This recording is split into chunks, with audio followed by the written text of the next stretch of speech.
Do you want to be better, faster, and stronger than ever before? Do you dream of outperforming your rivals and dominating your sport? Well, if you do, then the good news is you're in possession of a golden ticket. The preseason is your secret weapon for making insane improvements in your skills and fitness. It's your opportunity to get ahead of 99% of people. If you use the 6 to 8 weeks you have wisely, then you can elevate your game to greater levels than ever. But how do you do this? How do you make sure you don't waste time? How do you make sure you stay focused and motivated? And how do you guarantee that improvements are made? Well, buckle up, because we're running through the 5 most important things that you can do to ensure you dominate your preseason and end up in the 1% come your first game, match, or race of the season. So first up, one of the most important things that you need to do that you can almost guarantee that 99% of other people won't be doing is don't slack the 28%. Now, what do I mean by this? Well, in a week, there are 7 days, and therefore each day is just over 14% of the week. Most people like to spend 2 days and therefore just over 28% of the week doing things that are supposedly fun, but can actually be detrimental to their progress and performance. Because it's on the weekend that people stay up later and wake up later, because they stay out at parties or the club till 2 a.m. or 3 a.m. They also eat more junk food and consume more alcohol. And if it's sunny, they also spend way too much time in the sun and will get heat stroke and super dehydrated. The point is, all these things then have a terrible knock-on effect to the next week. So if you're going to bed much later on Friday and Saturday, as well as sleeping in on Saturday and Sunday, then your circadian rhythm, which is your body clock, becomes out of whack. So you can't then get to sleep at a decent time on Sunday, and then spend the first half of the week really tired and low energy. This is obviously going to ruin the quality of your preseason training. Same with eating loads of junk food on the weekend. You end up feeling sluggish for a couple of days. And drinking too much alcohol can leave you with a 2-day hangover, where exercise makes you feel a bit queasy and feels a lot harder to do. So 7 days a week, you have to stick to a very rigid routine. And this is not necessarily fun, but it's vital to get ahead of everyone else. You can still have fun on the weekends, but just make sure you're in bed and out of bed at the exact same time as you are during the week. Make sure you don't go overboard with the Cheetos and M&Ms, and don't smash 5 or 6 pints every Friday and Saturday. All of these things are fine in moderation, and on the weekends you are supposed to relax and recover, but it just has to be more healthy, rejuvenating recovery. Not recovery which is just downtime that leaves you playing catch up on Mondays and Tuesdays. And this ties into key thing number 2, which is to commit to the 5 R's. So there was this researcher by the name of Dan Chambliss, and he studied over 100 swimmers over a number of years in an attempt to uncover the secret source of excellence. At the time, people believed talent ruled supreme, but Chambliss wanted to get a grip on all the ingredients that go into the mixing pot of elite performance. So after conducting hundreds of hours of observations and interviews, Chambliss analysed his results and came to a not so glamorous conclusion. Excellence was mundane. In his summary, Chambliss wrote, "Excellence in performance is really the confluence of dozens of small skills or activities, each one learned or stumbled upon, which have been carefully drilled into habit and then are fitted together in a synthesized whole." In other words, elite performance was not one key overarching exciting secret, but it was down to the simple systemization and implementation of daily behaviors and rituals. Small individual things that on their own seem basic, but when they're combined together, that's what leads to greatness. And what I argue is that during your preseason, you need to just do 5 simple things on a daily basis. These things, if you make every single one a habit, will lead to the biggest and quickest improvements in your physical, technical, and mental game. These are reps, refuel, recover, rest, and read. So reps is your training and workouts, making sure you get in the necessary time on the court, pitch, track, and in the gym. Pro athletes train 5 to 6 hours a day, so if you're off school and not working, then you should aim for that. If not, a minimum of a couple of hours a day is needed. Refuel is obviously taking care of your nutrition. If you're training 5 to 6 hours a day, your body is taking an absolute battering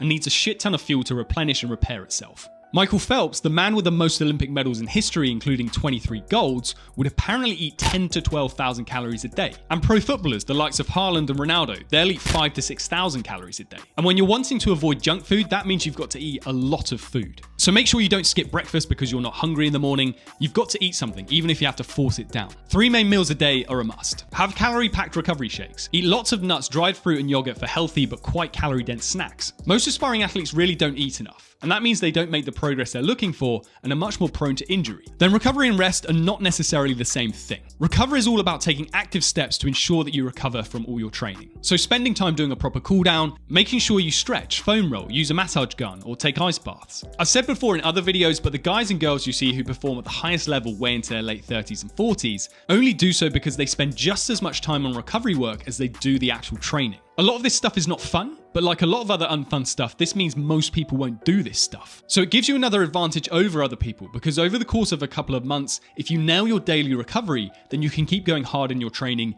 day in, day out. Then rest is all about sleep. Make sure you get 8 hours a night. Yes, there are some people who can get away with 6, but often they're not trying to train like a pro athlete. Most pro athletes at minimum will sleep 8 hours a night, and some will go up to 10 and also have naps during the day. Again, someone like Ronaldo apparently has 5 naps a day. Then lastly, you should also spend a little bit of time reading each day. It's important to work out the mind as well as the body, and reading has so many potential benefits for anyone wanting to improve themselves. It provides mental stimulation, can improve your knowledge of your sport through learning training tips and tools, and also inspire and motivate you if you're reading a biography of your favourite athlete. Also, it's something that really does require focus and discipline, which is so key if you're going to fulfill your potential. And lastly, it improves your language and communication skills, which are super important in team sports and being able to articulate things clearly to coaches and trainers.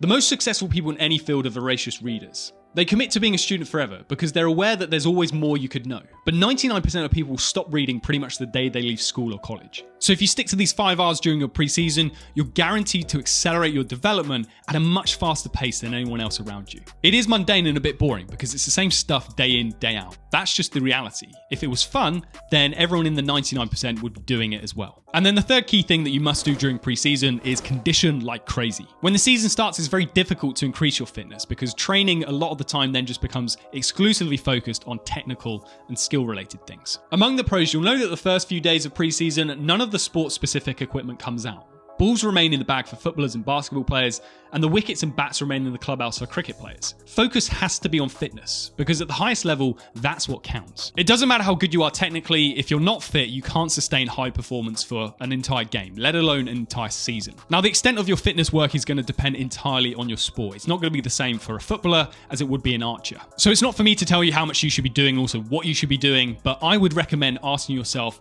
if I am to be the fittest version of myself come the first performance of the season, then I need to.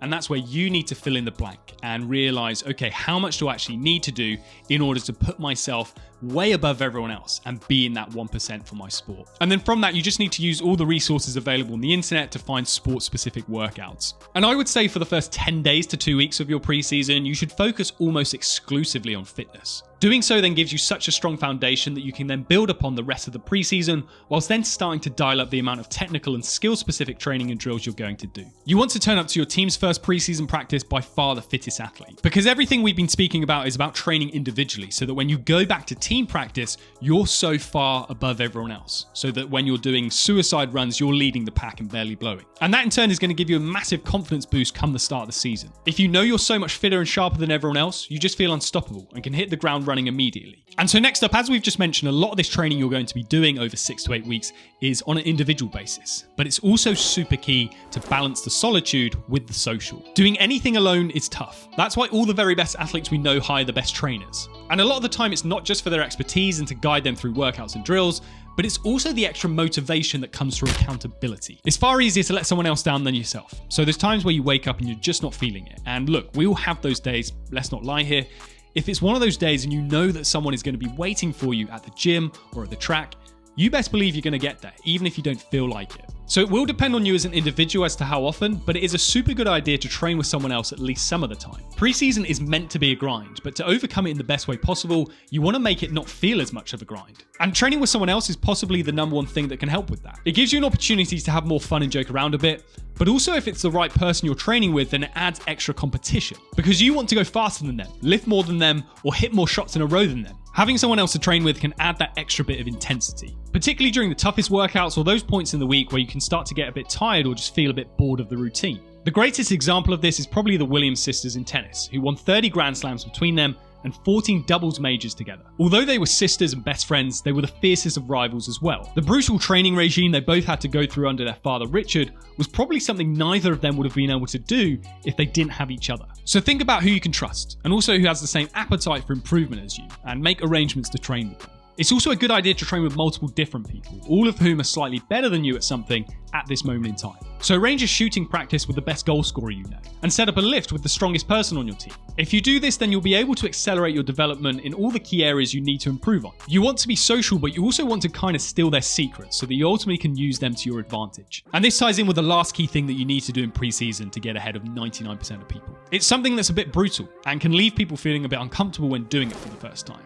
But you need to recite your kill list. The legend Kobe Bryant once revealed that he had a kill list of 56 players that were ranked higher than him in the US high school basketball rankings. And he said that it became his mission in high school to hunt them down. Every day he would look at that list and use it as motivation for his training. And when he was due to face any player on that list, he would read about their strengths and spend extra time working on those things, so that when he played them, he outshone them on things they were supposed to be best at. And it's this brutal approach that's necessary at the highest level of sport, because at the end of the day, the numbers are against you. For example, 97% of academy players at Premier League clubs don't end up playing a single minute of top-flight football. And 70% of those players don't receive a pro contract, not just at their club, but the entire 4 divisions in the English Football League. The odds are stacked against any athlete wanting to reach the top. And people often say you should only worry about your game and just focus on yourself. But everyone else you play against or even play on the same team with is deep down an enemy. They're competing with you for a place in the team, attention of scouts, a scholarship, a pro contract, prize money, or championships. So if you don't know your enemy, then how are you going to beat them? So you need to develop a kill list so that you can understand who is better than you,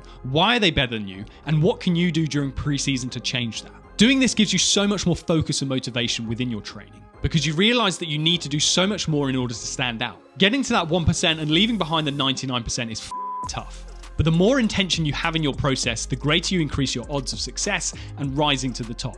Reciting that kill list on a daily basis and ticking people off allows you to feel like you're making the necessary progress, and it forces you to push beyond your limits. You come to understand how serious the world of sport is and that it's a cutthroat world. And the only way you can stand out is to become so good they can't ignore you, which is only done through dominating everyone else around you. And this can only be done through using every single day of your preseason to the best of your ability. To further help dominating preseason, I also recommend that every athlete should develop an alter ego.